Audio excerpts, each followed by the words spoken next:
balingami mibali pe basi kati na Kristo. Ezali ndeko Frank azali kolobela bino kouta Centre Missionnaire International de Krefeld na Allemagne.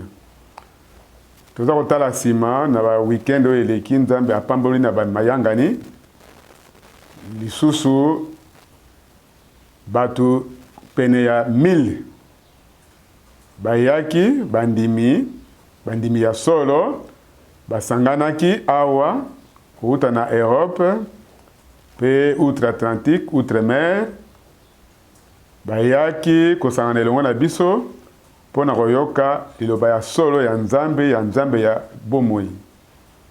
Sangisela ngai libota na ngai po ete yoka liloba na ngai. Makambo mingi ekokisami eyaki uta décembre ya mbula eleki. Toko zongela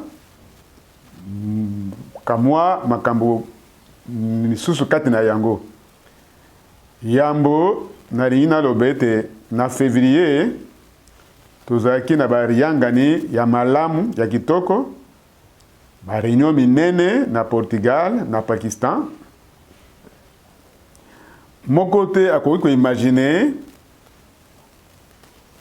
oyo elingi koloba nini mpo na ngai komona ete bato pene 5000 basangani na Lahore engomba oyo ya Pakistan na république oyo babengi république islamique kasi uta mobu 1972 na memaka etinda to message kati na mboka wana pe sasa ipi bato ebele bazali koyoka liloba ya solo ya Nzambe kati na ba réunion en plein air comme ça pe balingami bandeko mibali pe basi likambo moko wana ezali kosalema na bamboka ebele na kati ya mabele. Nzambe azali kobenga libota na ye pe azali koyebisa biso ete lokola nkolo pe mobikisi alobaki na kati na mukanda ya Luc chapitre 4 tango atangaki Esaïe 61 akwai koloba lelo oyo likomi oyo ekokisami na miso na bino. Na ngolo na Nzambe tozali kobika na tango oyo pe na génération oyo ba prophétie ya Bible ezali kokokisama na Ecclesia na Israël pe na bikolo nyonso. Mingi balandaki déclaration ya président Trump le 6 décembre 2017 a déclaré que Jérusalem esengeli ezala capitale ya Israël. Balingami Jérusalem ezaka tango nyonso engomba ya Nzambe na libota na Nzambe uta mubu 3300 ans pe etikala jamais kozala capitale ya mboka mosusu to pays mosusu.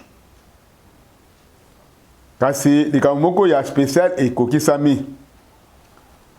Gouvernement na kati ya Israël na bokambami ya président Benjamin Netanyahu oyo tolingi mingi ekambo moko ezali kosalema na likambo etali kotongisama reconstruction ya temple. Awa toza na ba photo ebele pe bazali kobeta pièce moko oyo bakobimisa kati na Israël kuna na pièce wana bato misatu ya spécial mibale misatu ya spécial bakobima kuna. Bala liboso ezali Cyrus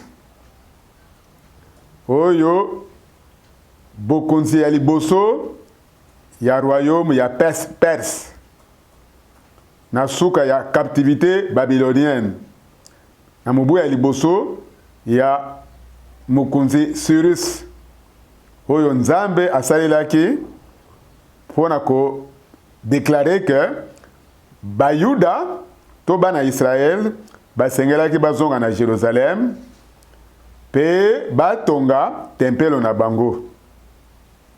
Bokoki kotanga yango na makomi ebele kati na Biblia.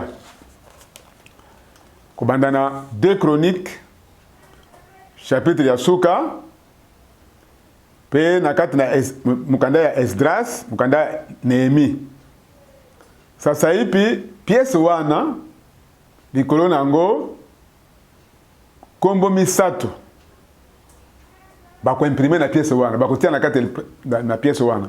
Ezali kombo ya roi ya Perse Cyrus pe kombo ya Balfour oyo asalaka déclaration na 2 novembre 1917 lokola azalaka ministre des Affaires étrangères britannique alobaki ete bayuda baza na droit pe bazonga na mboka na bango et puis bakotia pe kombo ya président Trump ye pe akomonisama kati na pièce wana. Cyrus tango captivité babylonienne esilaki sima nango na ngolo na Nzambe, président Trump asali déclaration kasi balingami soki botangi oyo ezali kosalema pe kolobema kati na bapantisango baoyo bazali na bokonzi ya reconstruction ya temple pe baza na bokonzi ya koimprime pièce wana toli kolobela kati na Israel. Mibali misato wana Cyrus, Balfour pe Trump sikoyo basengi na Trump asa la déclaration ya mibale. Deuxième étape asengeli a déclaré ete temple esengeli ezala reconstruit to rebâti batonga lisusu tempelo ndenge Cyrus asalaka déclaration na tango na ye sima ya captivité babylonienne esilaka.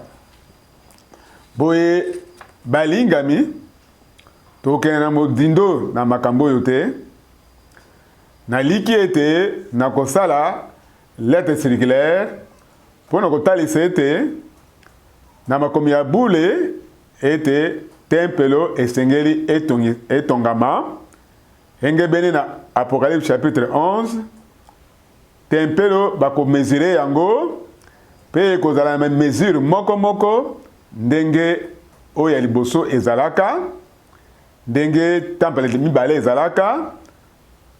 Bokoki kotanga yango na Ezekiel 47, bokoki kotanga na oyo etali likambo ya tempelo, bokoki kokende na Zacharie na chapitre ya suka, bokoki kotanga oyo eza koleka na ntina ya tempelo.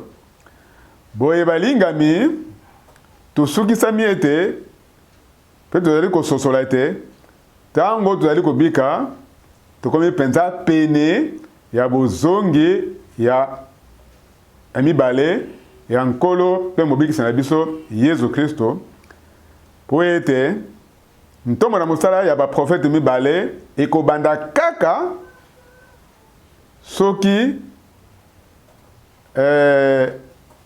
mbula sambo ya suka ebandi na tango oyo traité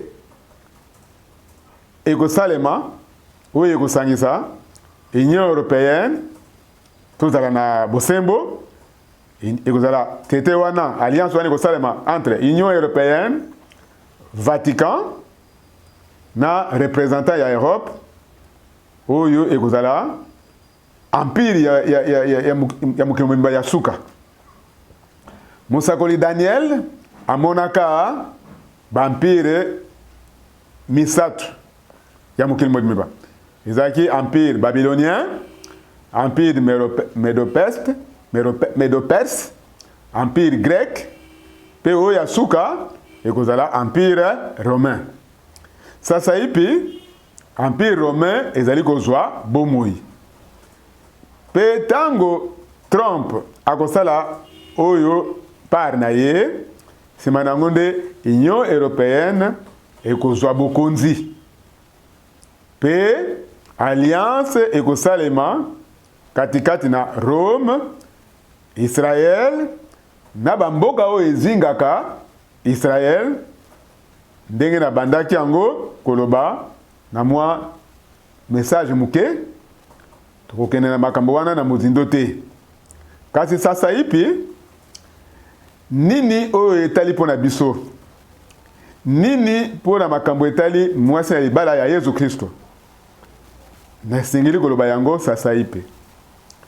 Tokangami na makambo oyo ezosalema na mokili mobimba, pe awa naza na bambote 92 koutaka na mokili mobimba na mabele, bandeko mibali ya Nouvelle-Zélande, ya Australie, ya États-Unis, ya Canada, na bakontinent mosusu bazali kotinda biso bambote kosangana kelongo na biso pona koyoka liloba na Nzambe pe komona nini ezali kosalema na bokonzi ya lola, bokonzi ya Nzambe.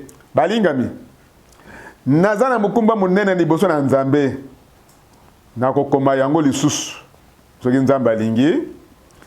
Soki natali na sima na tango na ngai esali mibu 72 ans tango na kabaki bomoi na ngai epai ya nkolo na 1948 ndenge na lobango mbala na mbala nakutanaki na ndeko Branham, kasi yambo ete nakutana na mutu Nzambe atindaka, nakutanaka na ino na nkolo Yesu Kristo lokola mobikisi na ngai pe na ngolo na Nzambe, nasalaki libiki ya libatisi ya Molimo Santu pe kokamama na Molimo Santu kati na makomi na Nzambe pe uta mobu 1955 na kutanaki pe na yebanaki na ndeko Branham.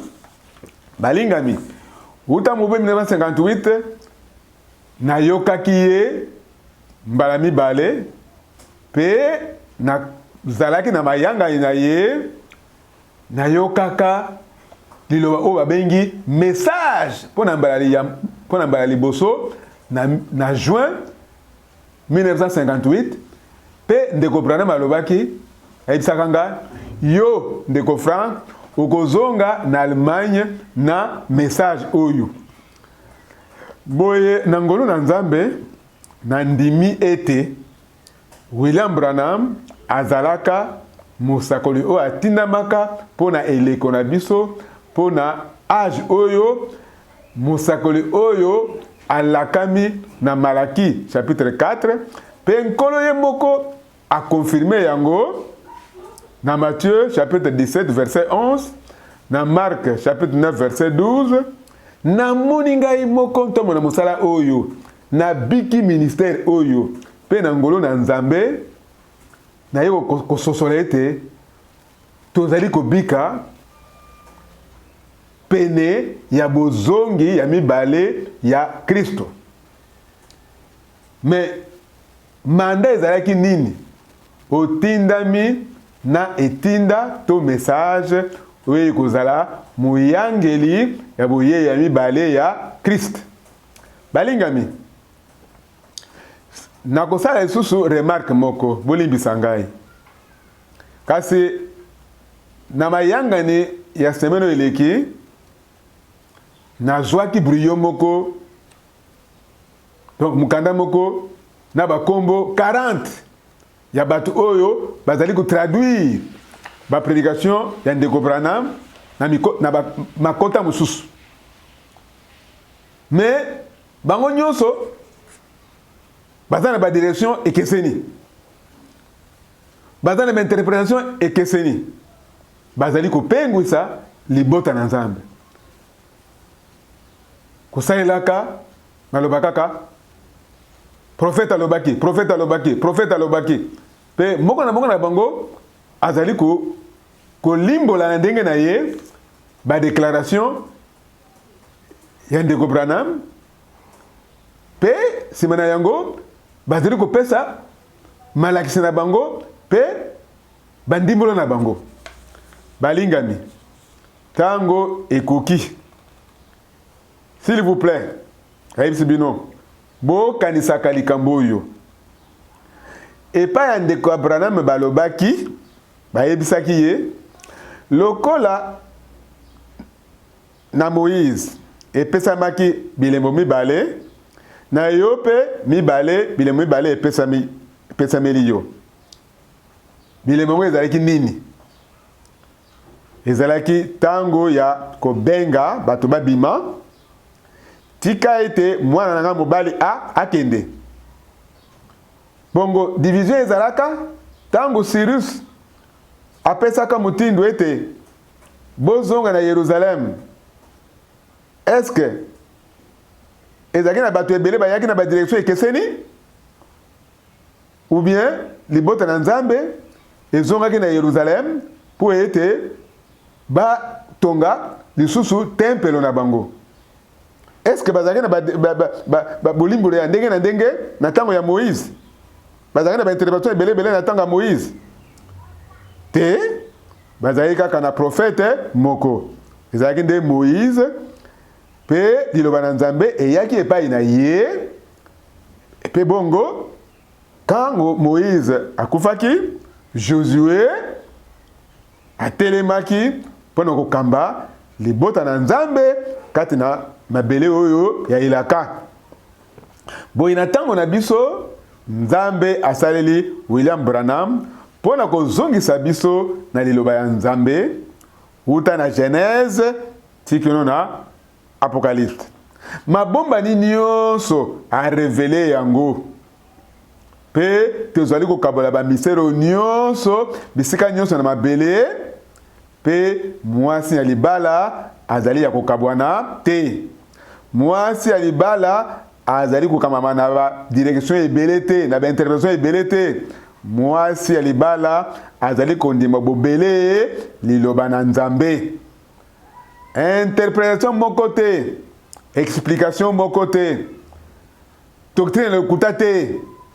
Kasi bobele eklezia ya solo ya Nzambe pe église ya Nzambe ya bomoi. Oh, bandeko mbali nyonso oh bazali kopengwisa pe bazali kobungisa pona nini? Po bayami mbela te, bazwaki mbela te, bazwaki manda kouta na Nzambe te, pe bazali kotonga bokonzi na bango, pe bazali ko déclarer ete bazali kati na bokonzi ya Nzambe. Bozali kati na Nzambe soki bozali kati na liloba na Nzambe. Soki bozali kati na liloba na Nzambe te, bozali kati na Nzambe te. Pe nkolo alobaka na Jean chapitre 8, bo nyonso bazali ya Nzambe bakoyoka liloba na Nzambe. Pe apôtre Jean alobi tozali ya Nzambe. Pe oyo ya Nzambe bakoyokaka biso. Nani bino bozali koyoka? Nani bino bozali kolanda? Tika ete ngolo na Nzambe ezala elongo na bino. Bozongi ya nkolo na biso ekomi pene. Pe William Branham mosakoli ya Nzambe alobaki boye. Soki bolingi koyeba tango tozali kobika lelo, botala Israël, botalela nde Israël.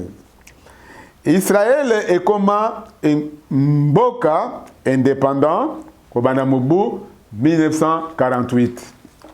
Lelo yo déclaration nantina ete Jérusalem ezala sasaipi na tango na biso ekolanda déclaration ya botongami lisusu ya tempelo. Balingami basi pe mibali tokomona makambo wana te. Oh, bozonge ya kutongami ya tempelo pamba te ndeko Brahma alobi ete makambo wana ekosalema pene na ngonga moko moko. Alliance katikati na Roma na Israel na enlèvement ekosalema pene na tango moko na ngonga moko moko wana. Po ete ntongo na mosala ya basakoli mibale ekobanda soki kaka alliance wana esalami. Pe sema ya mibu misato na ndambo alliance wana ekokatana. Mais na kokoma na tina ya makambo wana. Mbala mususu il faut na loba lisusu likambo oyo. Balingami esengeli na silisa. Nazali penza na reconnaissance epai na Nzambe oyo ya bokasi nyonso pona liloba ne kitoko ya bule pe ndenge atindeli biso mosali na ye mosakoli pe abengi ngai na mungongo ya koyokana pona koteya liloba na ye pona kokabola bilei na ye pe afungoli miso na ngai po naza na bososoli ya molimo pe makambo moko moko wana esengeli ekokisama na bandimi ya solo ya bana na Nzambe bisika nyonso na mabeli mobimba. Biso banso tozwi révélation na nzela ya molimo mosantu tozali kolanda Yesu Kristu oyo azali ye moko lelo lobi pe libela na libela pe lokola Israel ezongi na mboka na ye Église ya Nouveau Testament ezali pe kozongisama na esika na yango na ebandeli ya moboko ya bantoma pe kozonga na Jérusalem. Tozali kokende na Roma te, tozali kokende na Nice te, kasi tosengeli kozonga na Yerusalem. Likolo ya moboko moko moko ya basakoli pe bantoma pe nkolo na biso ye moko akosilisa musala na ye oyo ya rédemption na tango na biso pe akozwa biso kati na nkembo pe Nzambe akosukisa musala na ye elongo na libota na ye ya bayuda e pe nyonso ekokokisama sima nango bokonzi ya 1000 ans sima nango pe balola ya sika ekoya pe mabele ya sika ekomonisama tika ete Nzambe apambola bino pe azala elongo na bino. Amen.